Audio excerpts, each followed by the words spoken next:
The oppressive summer heat of 1985 in Los Angeles brought with it a suffocating dread that seeped through the cracks of every locked door and bolted window. As temperatures soared, the sprawling metropolis found itself paralyzed by an invisible predator who struck with terrifying randomness. There was no sanctuary to be found in the quiet suburban streets or the affluent neighborhoods of the foothills. Homes, once considered impenetrable fortresses of domestic tranquility, were suddenly transformed into scenes of unimaginable carnage. The night had been claimed by a phantom who moved with the silent lethality of a shadow, leaving behind a trail of shattered lives and a city gripped by an escalating, primal fear. Southern California plunged into a state of psychological siege. Hardware stores across the region exhausted their supplies of deadbolts, window alarms, and heavy-duty padlocks within days. Animal shelters were emptied of large guard dogs, and gun sales surged to unprecedented levels as ordinary citizens scrambled to fortify their lives. The collective anxiety was palpable, hanging thick in the smog-choked air. Neighbors eyed strangers with deep suspicion, and the simple act of leaving a window cracked to catch the evening breeze was suddenly viewed as an invitation to death. The illusion of safety had been violently stripped away from millions. Law enforcement agencies found themselves navigating a labyrinth of contradictory evidence and chaotic crime scenes. Unlike traditional serial offenders who adhered to a strict modus operandi, a distinct pattern or method of operation, this perpetrator was maddeningly unpredictable. The weapon of choice shifted wildly from heavy-caliber handguns to kitchen knives, tire irons, and even telephone cords. The victims spanned every conceivable demographic, encompassing men and women, children and the elderly, across vastly different socioeconomic backgrounds. This sheer lack of a cohesive pattern frustrated detectives, making it nearly impossible to anticipate where or when the next violent intrusion would occur. Amidst the overwhelming chaos, a solitary, crucial piece of evidence emerged from the blood-stained carpets of a brutalized home. Investigators discovered a distinct footprint left by an Avia brand athletic shoe, size 11.5. This rare shoe model, with its unique tread pattern, became the microscopic anchor for the sprawling investigation.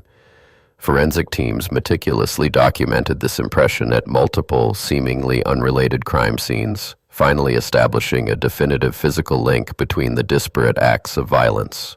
The shoe print proved that the terrifyingly random attacks were the work of a single, highly mobile entity.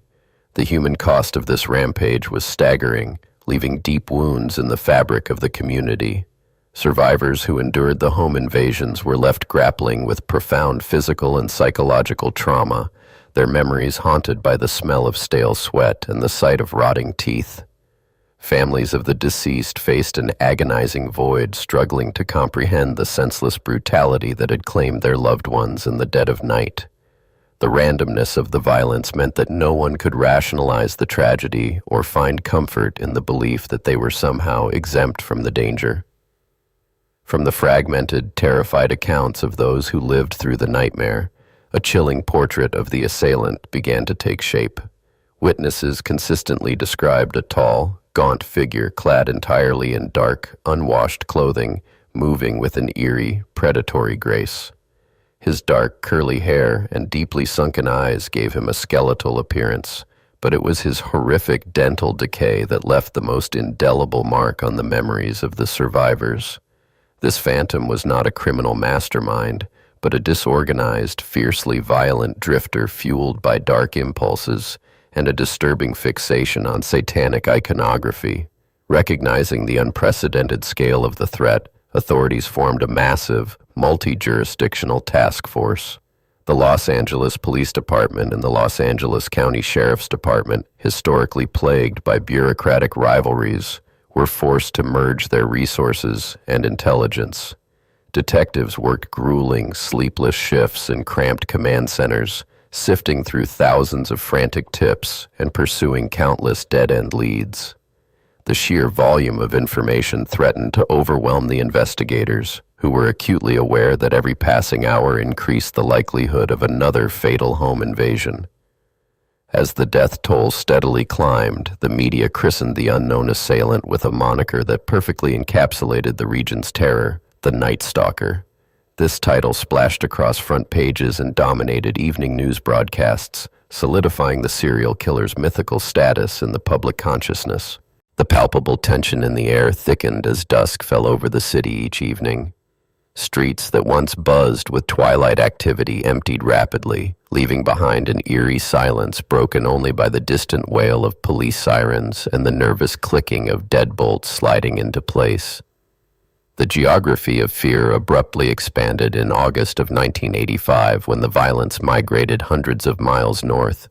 The quiet, affluent community of Lake Merced in San Francisco was shattered by a brutal attack on a married couple, leaving one dead and the other fighting for life. The devastating realization washed over California law enforcement. The predator was no longer confined to the southern basin. The entire state was now a hunting ground. The mobility of the killer amplified the panic, proving that distance offered no protection from the creeping terror. However, the strike in San Francisco yielded a monumental, catastrophic error on the part of the assailant. While fleeing the area, the suspect abandoned a stolen vehicle, leaving behind a highly detailed, partial fingerprint on the rearview mirror. This latent print was meticulously lifted by crime scene technicians and immediately rushed to Sacramento.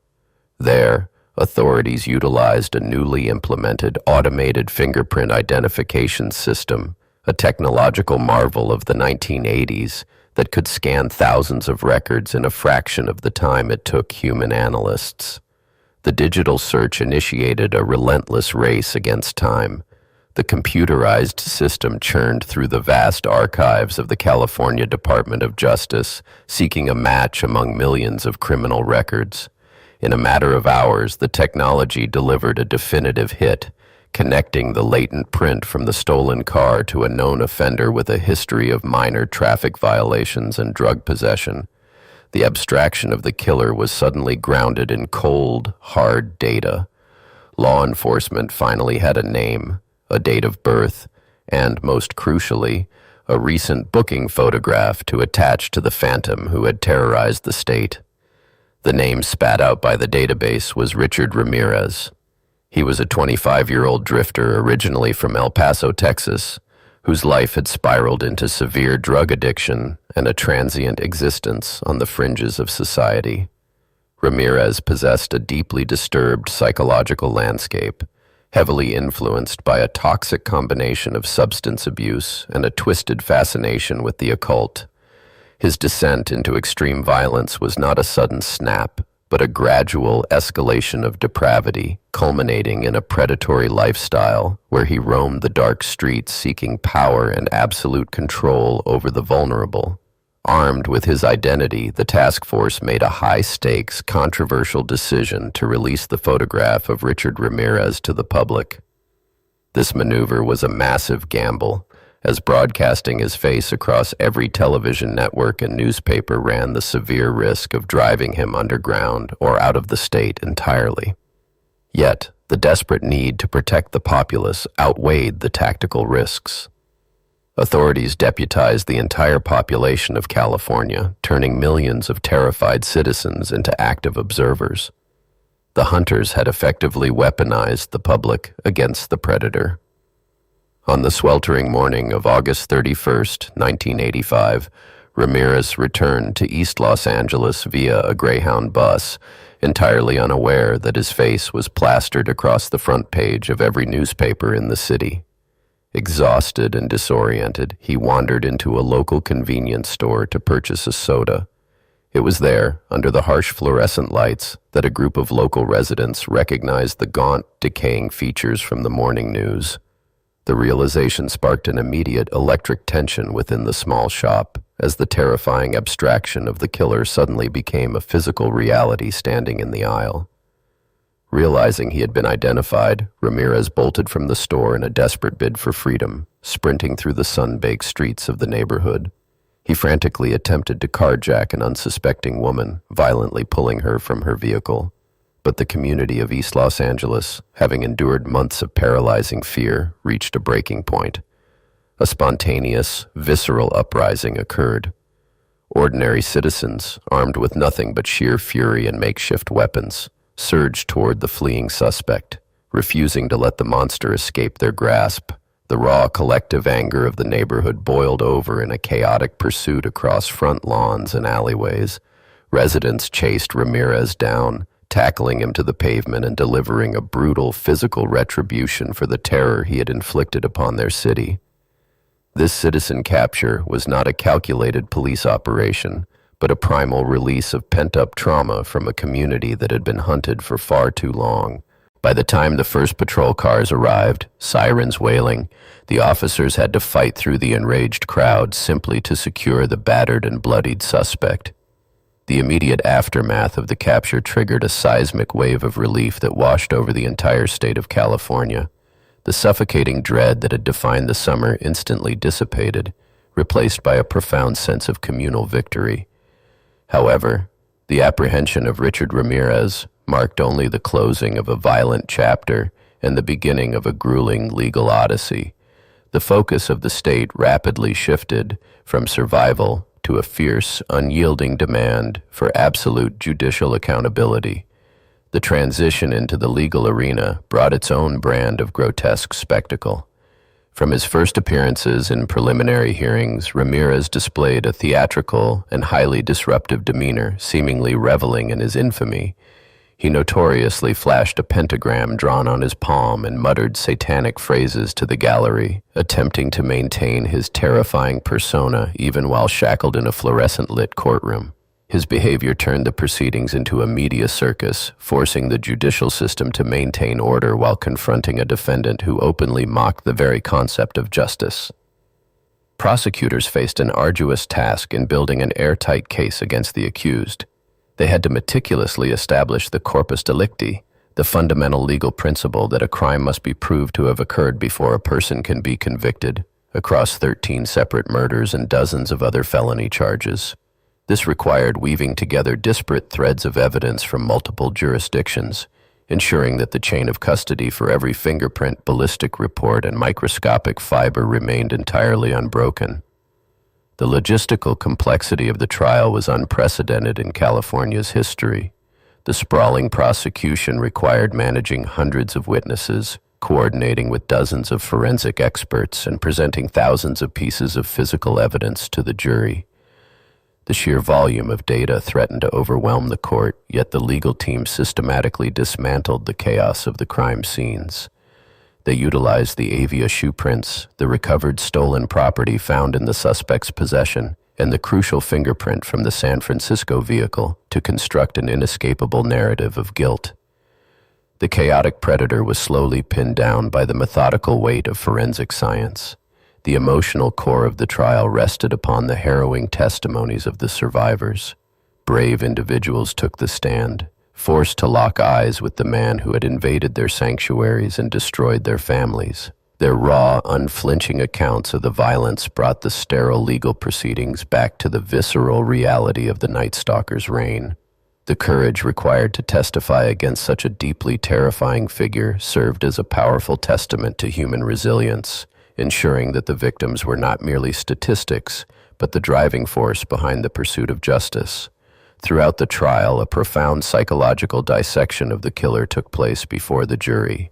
The defense team attempted to highlight his severe substance abuse and fractured upbringing, suggesting a diminished capacity to understand the gravity of his actions. However, the prosecution systematically dismantled this narrative, presenting overwhelming evidence of calculated predatory intent and mens rea, the conscious knowledge of wrongdoing. They demonstrated how he stalked his victims, severed phone lines, and purposefully evaded detection, proving that his actions were not the blind thrashings of madness, but the deliberate choices of a malignant mind. After years of agonizing legal maneuvering, the jury delivered its definitive judgment.